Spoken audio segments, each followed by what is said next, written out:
मानव सेवा ही सबसे बड़ा धर्म है। बुद्ध अपने शिष्यों को मानव सेवा का मूल मंत्र समझा रहे थे, तभी इस संदर्भ में उन्होंने अपने शिष्यों को यह कहानी सुनाई। एक राजा वेश बदलकर रात को भ्रमण करता था कि कोई अधिकारी उसकी प्रजा को सता तो नहीं रहा है, कोई दुखी तो नहीं है, या कोई बदमाश लुटेरा इधर उधर घूम तो नहीं रहा है। एक रात को भ्रमण करते हुए राजा नदी के किनारे पहुंचा।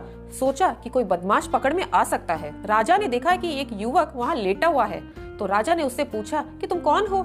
युवक पहले तो एक अजनबी को इतनी रात घोड़े पर देख सहम गया। फिर वह बोला कि मैं लक्ष्मीबाई का दामाद हूँ, अपनी घरवाली को लेने जा रहा हूँ, पर मुझे इतनी जोर का बुखार चढ़ा है कि मैं एक कदम भी नहीं चल सकता, तो सोचा रात को यहाँ आराम कर लूं तो सवेरे चलने लायक हो जाऊंगा। राजा ने जब युवक के माथे पर हाथ रखा तो वास्तव में मारे बुखार के वह तप रहा था। राजा ने कहा, जाड़े के दिन है, या बियाबान में अकेले रहना ठीक नहीं है, चलो तुम्हें मैं पहुंचा देता हूँ। राजा वेश बदले हुए था, इसलिए युवक उसे पहचान नहीं पाया। उसे उठाकर बैठाते हुए राजा बोला, तुम बीमार हो, घोड़े पर बैठ जाओ, मैं घोड़े की लगाम पकड़कर साथ साथ चलता हूँ। सहारा देकर उसने बीमार युवक को घोड़े पर बिठा दिया और लक्ष्मी के घर की ओर चल दिया।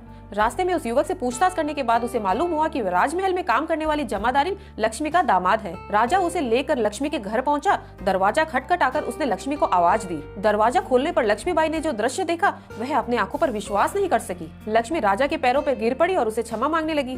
राजा ने कहा, लक्ष्मी तुम्हें क्यों भूल जाती हो कि मैं राजा बाद में हूँ और मानव पहले, और मानव होने के नाते मानवता मेरा पहला धर्म है।